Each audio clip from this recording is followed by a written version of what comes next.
Okay. Good evening, everyone. Welcome to the new temporary council chambers at Anmore Elementary.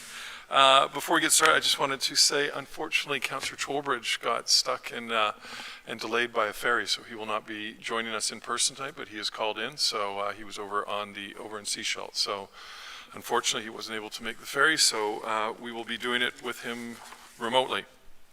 The Village of Anmore would like to open our meeting by recognizing the many Indigenous peoples of our area, including the following First Nations with communities that are located in the region that we now know as Metro Vancouver: the Musqueam, Squamish, Tsleil-Waututh, Coquitlam, and further, we would like to honor the important place in history occupied by the many territorial keepers of these lands and waters around us since time immemorial. I'd like to call the meeting to order. Approval of the agenda, and that the agenda is amended to include item 9D, the Anmore tax rates bylaw, amendment bylaw. So with that amendment, could I get someone to move the agenda?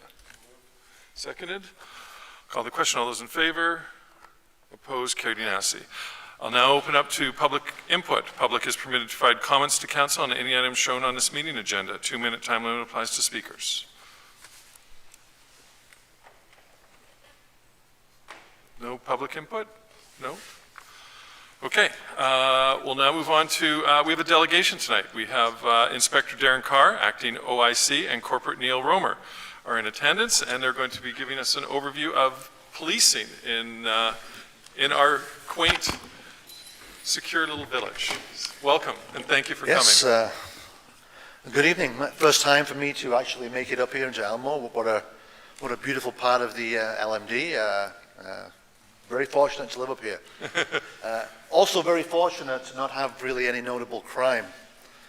My 23 years, of which I spent most of it in major crime, I can't believe I'm actually reading these figures.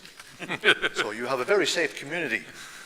Of notes, 2021, one break and enter to a school. Actually, I even struggled to call that a break and enter. It was more like a trespass. Theft from auto, 5 incidents of, 4 thefts, mischief, 9, frauds, 10, 2 what we would refer to as a simple assault, a common assault, utter threats and harassing behavior, 10, causing a disturbance, and it seems that your biggest issue, if I can use that word, would be traffic related in terms of parking. Some of the bylaw stuff and some of the normative things that we would do in policing, such as suspicious persons and noise complaints and so on and so forth. So, yeah, very, very low crime stats. I've been presented to Coquitlam and Port Coquitlam City Councils recently and talking about 3 gang-related homicides, 14 gang-related shootings. It definitely puts a different light on the situation. So, yeah. So generally, I'm here to answer any questions and make your community even safer. I'm not quite sure how I'm going to make it any more safer, but yeah, I'm happy to answer any questions. Good. Well, thank you again for coming. I have to say that we are very well served with Constable Romer. Is it Constable or Corporal?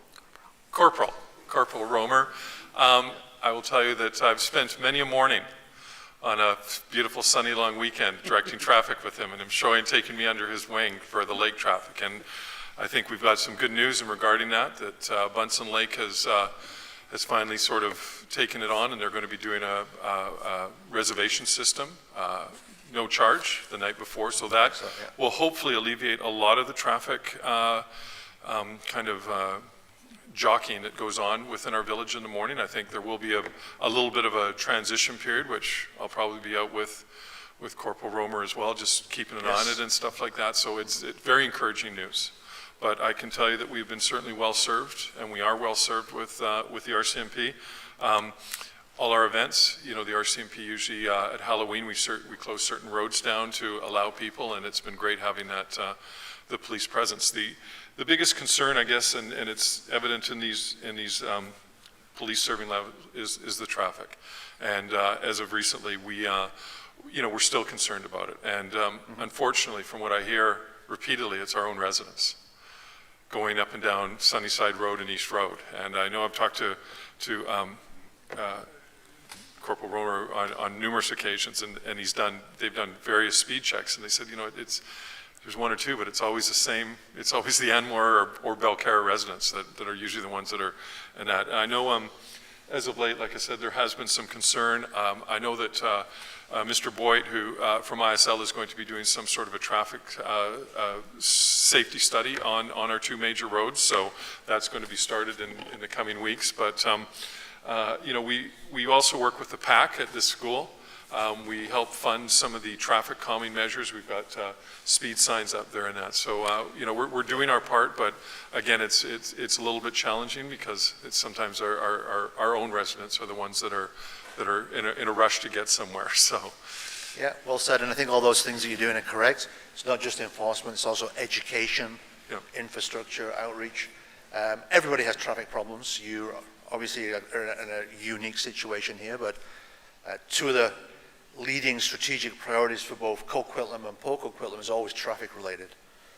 Whether it's Maryhill Bypass, the Lougheed Highway, there are traffic issues everywhere. Lower Mainland is growing. Yours is a little bit unique because it's more driven by probably, I guess, in the fair weather. When people go into the lake and stuff, it's probably out of season. It's probably not as much of an issue. So a bit of a unique situation here. But to be honest, I think it's people in a rush. Rather, yes. Yeah. So. Yes. I think actually Corporal Roman may have been speeding on the way up here. I will talk to him later. For sure. And as well, we have challenges because we receive a significant amount of funding for both East Road and Sunnyside Road as part of the major road network. So we are limited with what speeds have to be on there, right, and also what things we can do in regards to reducing the speed, i.e. no speed bumps, no traffic chicanes or that. So there is certain limitations that we have in receiving that funding. So. Yeah. Just, Mayor, also just to add to that, obviously I don't know if you've noticed, but I'm actually outside this particular elementary school on a fairly regular basis. Can I ask if you could come up, because I think some people are going to be live streaming us so they could hear you. Sure. Just to say that I'm here on a regular basis doing traffic enforcement for this particular school zone. It is about 50-50 in terms of residents and locals that I end up stopping and speaking with. We also, I've heard from the community about kind of later night on the weekends coming up and down Sunnyside. So we have started to do some enforcement and we did have some success. So that is part of what we're also trying to address with respect to speed. And I do thank whoever it was that changed the school zone sign on East Road to now it's just a straight 30, which makes my enforcement life a little easier, easier to prove, so this is a good thing. But I think that was in response to perhaps some of the enforcement that was happening and where was the school, and so they changed the sign to a straight 30 regulatory sign. So we are making efforts to address the speeding concerns in the community, and we'll continue to do so. Good. Well, thank you. And I would imagine I will be in contact with you next couple of weeks and how we're going to just sort of make sure that we're kind of visible in regards to when the lake starts, when the weather finally does become warm. Yeah, fair enough. Yeah, just to touch on that, I obviously have been in touch with BC Hydro and Bunsen staff, and June 27th is the start date. They've requested us to provide some additional presence during the first couple of weeks, which, yeah, that completely makes sense. Yep. So we'll be there as much as we can be to address any concerns on the part of drivers as they learn about the new system, and hopefully things will go as smoothly as we can make allowance for. Yeah, the hope is to sort of limit people from even entering the village if they don't have a pass, to be able to get in either the morning or the evening. So that's the key thing that'll really reduce the traffic chaos that we experience. Well, that's certainly beyond my scope. I can assist at the gate. Yeah. But yeah, obviously communication with the broader community is going to be one of the key aspects of that, is letting people know and people learning that, okay, I do need to to have a reservation. Yeah. Which BC Hydro certainly seems to be aware of. Yeah, good. Good. Any questions at all? Good. Thank you both for coming tonight. I appreciate it. And again, thank you for the service that you provide us. Yep. Very much appreciated. Thank you for having us. Thank you. Okay, we'll move on to the minutes of the regular council meeting held on April 26. Could I get someone to move those minutes? Second. All those in favor? Carried unanimously. Is there any business arising from the minutes? No. Move on to, we don't have a consent to legislative reports. We're going on to 9A, Anmore Drinking Water Conservation Plan Bylaw Amendment. Ms. Elric. Thank you. This bylaw was in front of council at the last meeting related to the Metro Vancouver updates to watering restrictions. So the recommendation this evening would be that council adopt Anmore Drinking Water Conservation Plan Amendment Bylaw 672-2022. Someone to move that? Moved. Seconded. Any discussion? No. Seeing none. All those in favor? Opposed? Carried unanimously. 9B, legislative updates, local government election bylaw, council code of conduct, and public notice bylaw. Ms. Elric again. Thank you. Again, these two bylaws were in front of council at the last meeting. The first one related to updating our public notice procedures, and the second one is some updates to our election procedure bylaw. So the recommendation this evening would be that council adopt Anmore Public Notice Bylaw 671-2022, and that council adopt Anmore Local Government Election Procedure Bylaw Amendment Bylaw 670-2022. Someone to move that? Moved. Seconded. Any discussion? Councillor Weberink.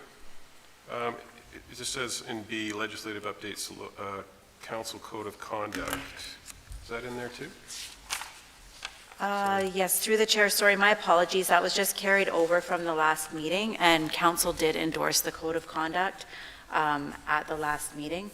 So that is an error that was included. Okay, good. That's it. Any other? Okay, I'll call the question. All those in favor? Opposed? Carried unanimously. We'll now move on the amendment to 9C, 9C, Anmore Green Estates Local Area Service Establishment Bylaw, report dated May 13th, 2022, from Ms. Halliwell. Ms. Halliwell. Thank you, Mayor McEwen. So this is coming forward a little bit earlier than we were anticipating, but is a result of the recent direction that was provided by council to authorize a loan to Anmore Green Estates Strata for the amount of $230,000 in order to allow for the connection of their regional sewer system. This is sort of the last part that was needed to be secured in order for them to be able to complete the hookup. And so council had also requested that the property owners actually initiate a local area service bylaw, which is the tool that is required in order to be able to recover those funds. And council had also asked that the funds be loaned out in a manner that was aligned with the Municipal Finance Authority loan, which would be a 5-year repayment term. So they were tasked with getting enough petitions to be able to secure the local area service bylaw from the residents initiating, which is 50% of the parcels, and there's 50 parcels that are part of this local area service bylaw. As well, they collectively need to represent more than 50% of the total assessed value. So the petition period is actually still open. It opened on May 2nd, but as of tonight's report, the minimum requirements had been met, and 33 valid petitions have been received, and the minimum assessed value was at 50% was $34,644,000, and the representative petitioner's assessed value is $44,465,000. So we're well exceeding the minimum requirements there. So the local area service bylaw is here for first 3 readings to consider adoption at a future date. And then what would happen after this is for the recovery, that would happen on next year's tax bill, and we would need to look at doing another parcel tax bylaw similar to the ones that are already in place for the recovery of the operating costs, as well as the money that was for the loss of use of land from the school district. So I'm happy to answer any questions. Otherwise, I do have a recommendation If you could read the recommendation first, we'll just get on the floor. that council receive the certificate of sufficiency dated May 13th, 2022, pertaining to the proposed Anmore Green Estates Local Area Service Bylaw number 673-2022, and that council grant first, second, and third readings to Anmore Green Estates Local Area Service Bylaw number 673-2022. Someone to move that. Moved, seconded. Open up for discussion. Councillor Wevering. Have costs for staff time been built into this amount? So obviously there was a bit of staff time involved here. So there will be a nominal administrative fee that recovers the costs as well. Okay, good. Anything else? I just wanted to add, Mr. Chan phoned me yesterday and gave me some of the feedback regarding his meeting, and he was he said the mood with their strata was very appreciative of the step that council is taking and understanding the challenges that are in the building environment, so to speak, with escalating costs. So we were he said it was very, very, very much appreciated and recognized that council was going above and beyond in regards to this. So I thought that was a nice thing to do. So I'll call the question. All those in favor? Opposed? Carried unanimously. Perfect. I heard you there, Councillor Trowbridge. Okay, we'll now move on to the amendment, which was 9D, the Anmore Tax Rates Bylaw Amendment. Bylaw, Ms. Martin. Good evening, Mayor and Council. The purpose of this amendment is to amend Appendix A of the Anmore Tax Rate Bylaw. The 2022 Tax Rate Bylaw, number 659, 2022, was adopted on May 10th. Under Appendix A, rates for municipal and regional services were identified for each assessment class. An administrative formatting error occurred, which placed the regional tax rate for Class 4 through 9 in the adjacent cell. The amendment bylaw corrects the rates in the bylaw appendix. The rate adjustment affects only 2 properties in the Class 6 category. The amendment reduces the value of each tax notice by approximately $40 each, correcting the value owing to the regional district. Good, thank you. So you have a recommendation that council give first, second, and third readings to Anmore Tax Rate Bylaw Amendment Bylaw number 660-2022. Could I get someone to move that? Moved, seconded. Any discussion? See none. All those in favor? Opposed? Carried unanimously. Okay, thank you. We're now on to 11A, new business. Metro Vancouver's 2050 Regional Growth Strategy, report dated May 11th, 2022 from Chris Boyd, Manager of Development Services. Mr. Boyd. Thank you, Your Worship.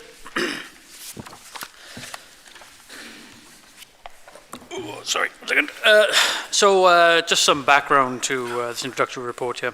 So it's to provide Council with an opportunity to consider the resolution to Metro Vancouver's Regional Growth Strategy letter entitled Submission of Metro 2050 for the Acceptance by Affected Local Governments. So just a little background, the background being that, as a region, we get together and we look to plan our region together, and that is Metro Vancouver's prerogative and job. And so as part of that,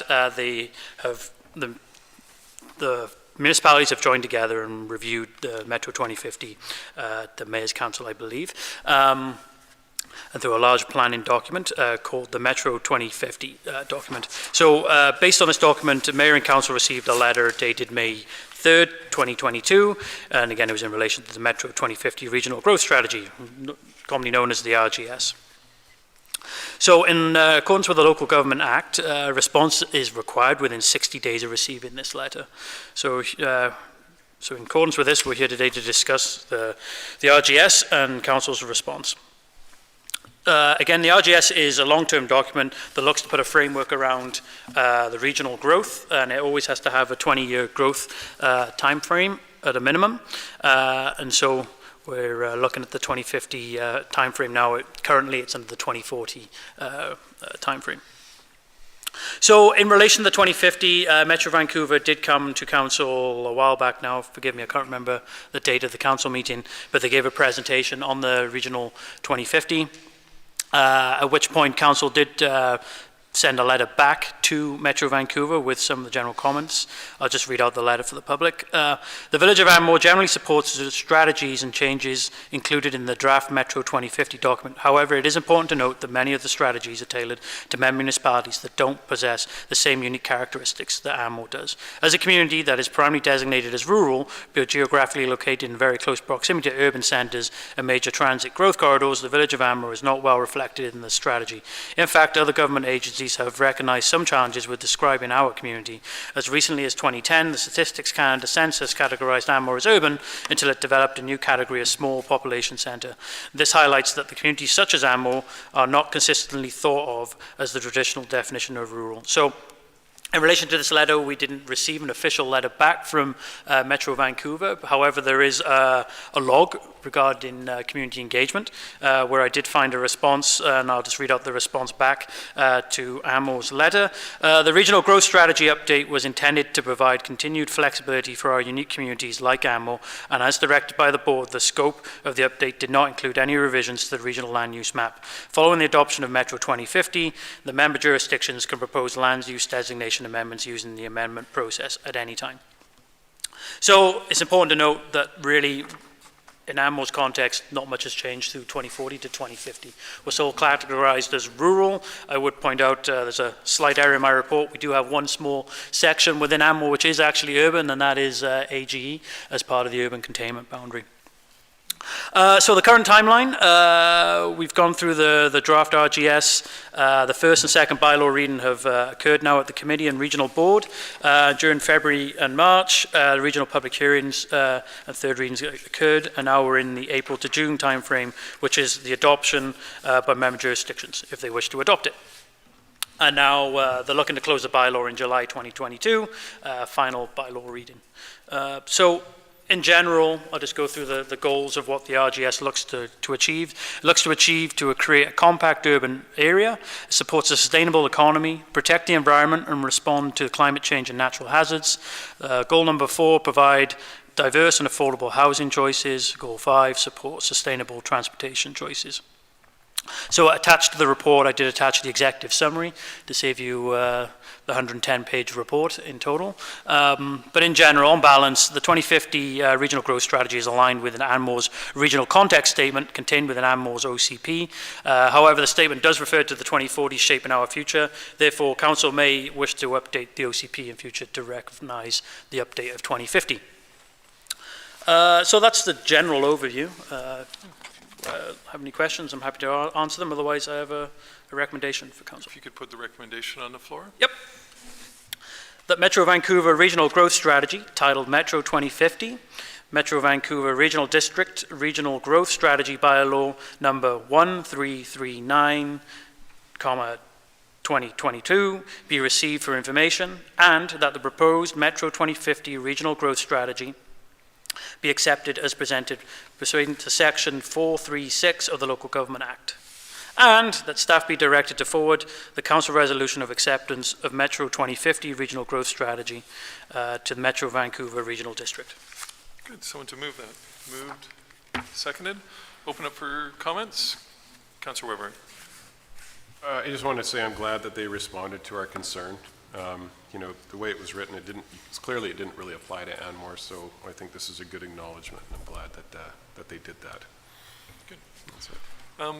Having sat in hours and hours of going through this, I think it's important to note as well that every municipality has to sign off on this by the date, and that usually is very problematic and a very, very big hill to climb, so to speak. So we'll see where that goes.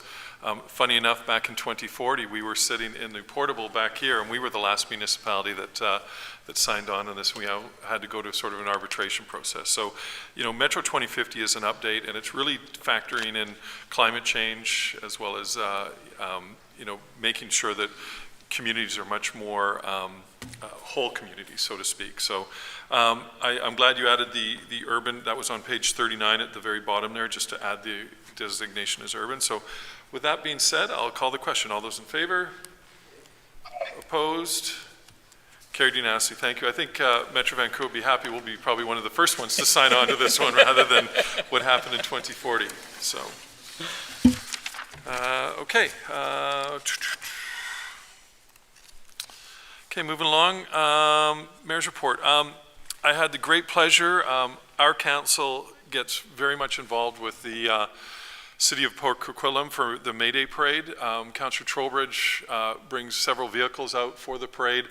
I didn't think the weather was going to break. I was so shocked when all of a sudden the suns parted in the morning, and we were meeting at Councillor Trowbridge's house with Councillor Weverink and his MG and his son and his Alpha, and we were in the thing.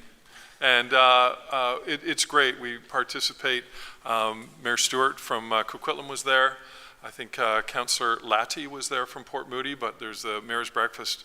We're very warmly received. It's been a yearly thing, and it's really nice. Oh, and Miss Halliwell and her partner were there as well. So it was a really, really nice thing, and we got to enjoy the Mayor's Breakfast at their new rec facility, which is pretty incredible. So it was a great day.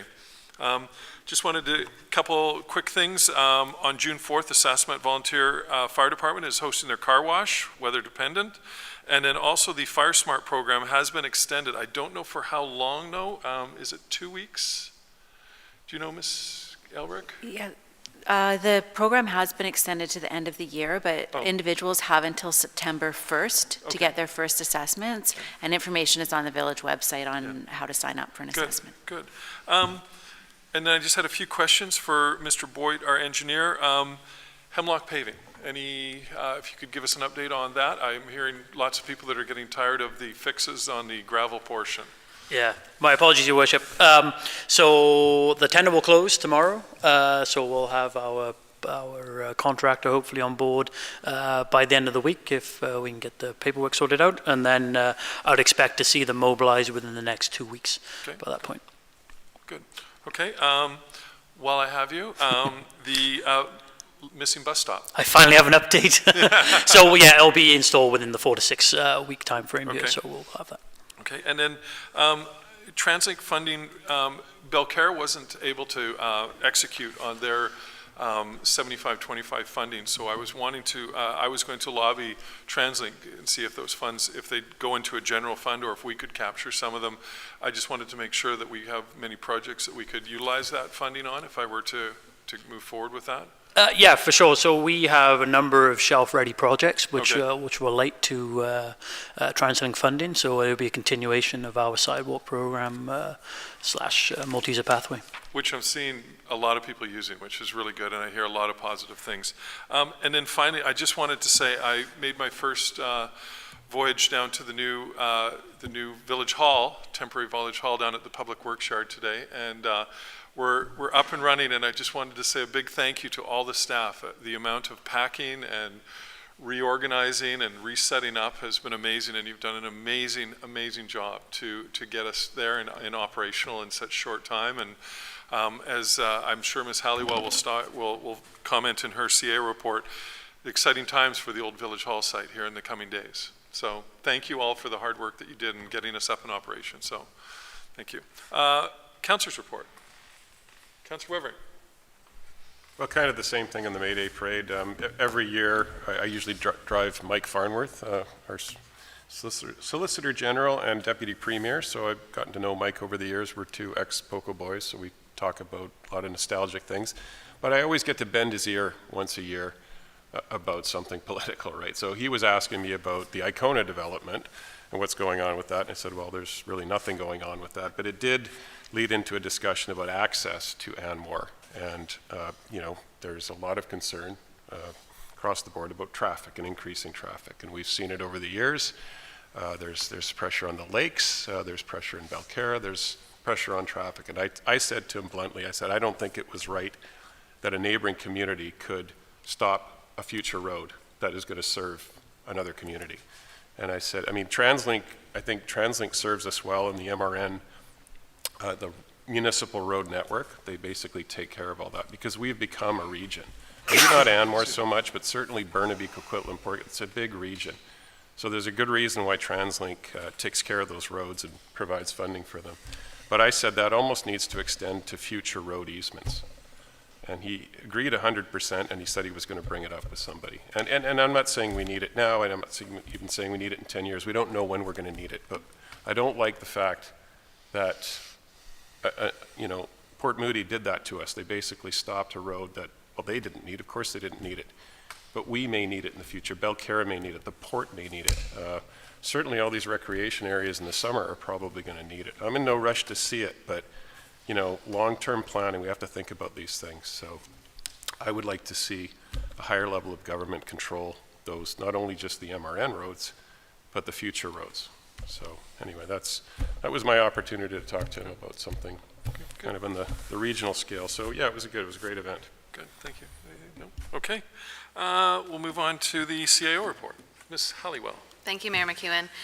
So yeah, following on your comments, so we have successfully relocated our Village Hall trailers down to the Public Works Yard.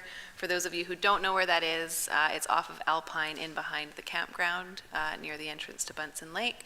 So we are open and mostly fully operational there. We can certainly provide everybody with the basic services that they need. It wasn't without a few bumps, as those moves typically show us, but also wanted to just express my deep gratitude for all of the staff who have worked so hard and been so flexible in the last few weeks as we've been moving everything around. And all of the trailers you will have seen are now gone from the old site, including the council chambers trailers, which have been returned to ATCO. And we are expecting to have fencing up and machinery starting to sort of get the site prepped in the next week or so. So we'll definitely be seeing some activity starting up here pretty quick. Just to let everybody know that tax notices will be coming out hopefully next week. The property tax due date this year is July the 4th. That's a Monday. And you'll be able to claim your homeowner grant directly through the province as soon as you receive your notice. So I would encourage everybody to do that. I had a meeting today with a number of different agencies, as we do every year, around strategizing for lake traffic and parking in this general area. So we have representation from Metro Vancouver and Belcarra for Belcarra Regional Park, the City of Port Moody for Sassamat Lake, ourselves and BC Hydro, as well as RCMP, and Fire Chief Sharp joined us today as well. So we're going to be taking a similar approach than we have in recent years, obviously with the added benefit of having the reservation system in at BC Hydro. We are aware and planning for the potential for an increase in illegal parking within the village as a result of that. So we will continue on with having our weekend bylaw officer and bylaw patrols, especially when it's warm and sunny out, to make sure that we don't allow any illegal parking, and have Coquitlam towing up here as well. And lastly, we got some more good funding news this week. So there used to be a program called the Climate Action Revenue Incentive Program, which essentially provided local governments with a rebate on the carbon tax they paid through operating. So that might be for natural gas or the gas that they purchase for their vehicles. And for a community like us, we saw hundreds of dollars every year. And that money was intended to be reinvested in the community into climate initiatives that would reduce impacts. Obviously, when we're only receiving a few $100s every year, it doesn't go very far.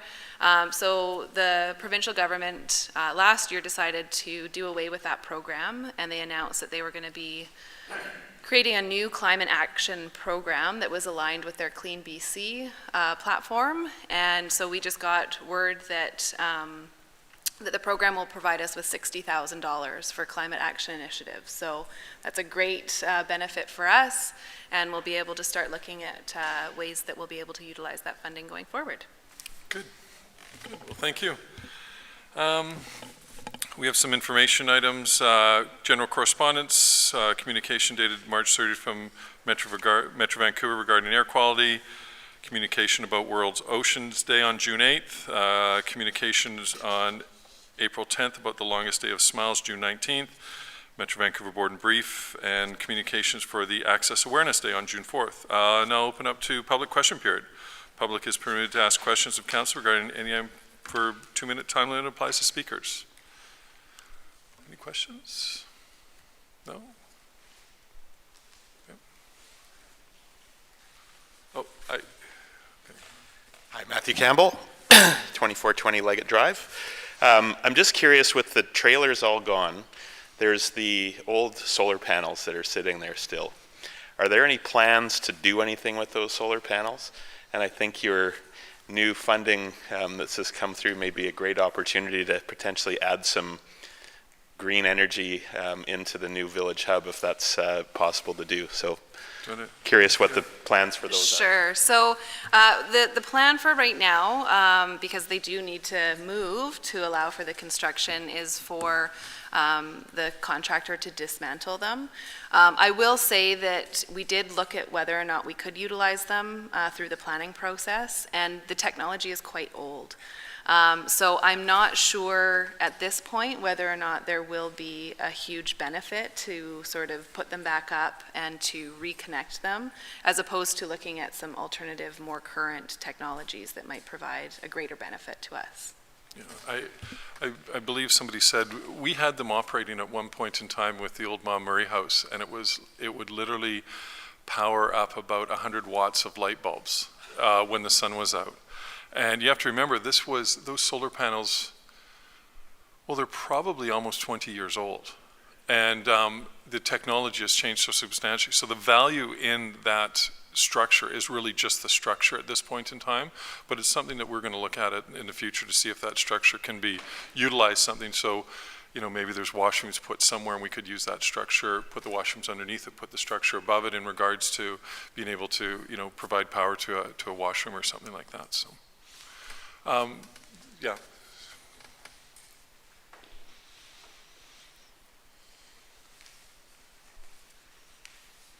Jurgen Dirkten, 1815A East Road. My question to council is quite simple and straightforward. Has council ever thought about sponsoring an oral history of Anmore? My assessment of the demographics of the village is a bit impressionistic, but my reckoning is that a number of old-timers have moved away and others are perhaps considering doing so. So living history is leaving the village, and I would probably get worse if Anmore South gets urban designation. So actually, I propose that council consider looking into sponsoring a small number of high school students for summer employment to interview local people and record their memories. It's also a way of integrating the community and sharing stories where the young can learn from the old can feel connected with youth. These stories can either be transcribed or possibly made audible on a village website. And it's actually something I have done in a small town one summer where I grew up. And I suggest it can be very worthwhile here. And put another way, I suggest it could be a great future in history. So why just look at things like development? Look at people. Yeah, it brings up an interesting point. We did a fairly extensive history project where we did interview that. Have you looked in at all at any of our I have archives? looked at that. Okay. But I think it could be developed, and I'm thinking of actually getting students to do it. So you actually get the interaction between the old and the young. Yeah, because I think when we were doing it, we had a bit of a grant and we had somebody working on it, correct me if I'm wrong, but then there was the gap. It only went up to about, what, the 2000s, was that it exactly? So there still is a substantial amount that we do have missing, but there is an extensive amount of work did go on there. I guess it would be kind of tough to find it right now. It's probably in storage at this point. So, you know, maybe it's something that we look at once we can unpack some of the stuff and have a look at, and maybe with your expertise in that, have a look at it and see what pieces are missing and where we could even accentuate it more. Councillor Weber. Yeah, I really like the idea. Yeah. I think it's a great idea. And using students, I mean, it would be a good class project. I don't think it would be expensive. And history is, I mean, we're living history every day. All of a sudden, today is history. So I think it's a great idea. Yeah, good. Yeah, so we'll follow up with you on it. Okay. Thank you. Thank you. Any other public questions? Okay, see none. I'll move for adjournment. Move for adjournment. Move. Second. Any discussion? See none. All those in favor? Carried unanimously. Thank you, everybody. Thank you for coming out to our humble abode for the next little while.